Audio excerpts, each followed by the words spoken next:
শোনো শোনো, তোমার জন্য একটা গোল্ডেন অপরচুনিটি আছে, সুযোগ আছে, বুঝছো? অনেক মারাত্মক সুযোগ আছে হীরের আংটি জেতার। তোমাকে হীরের আংটি দিব, কিন্তু কিছু জিনিস তোমাকে মানতে হবে। কি কি? আমি বলো বলো, কি করতে হবে? ডায়মন্ডের আংটি?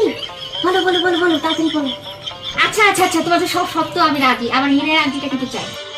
মানতে হবে মানে কি? তিনটি শর্ত। প্রথম শর্ত হলো আমি যা বলবো তোমাকে তাই শুনতে হবে। তুমি যা বলবো আমি তাই শুনবো, আমি সব রাজি। দ্বিতীয় শর্ত হলো যে বাসায় চেঁচামেচি করা যাবে না। আচ্ছা আচ্ছা, আমি চেঁচামেচি করবো না। তোমার 3 নম্বর সত্যটা বলো আমাকে। আর তৃতীয় শর্ত হলো আমার সঙ্গে কখনোই ঝগড়াঝাটি করা যাবে না। ওকে, তাহলে তুমি হীরের আংটি পাবা। কি বললাম?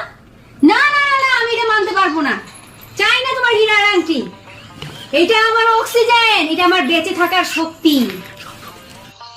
তোমার সব সম্পদ দিতে চাইলেও আমি এটা ছাড়তে পারবো না। আমি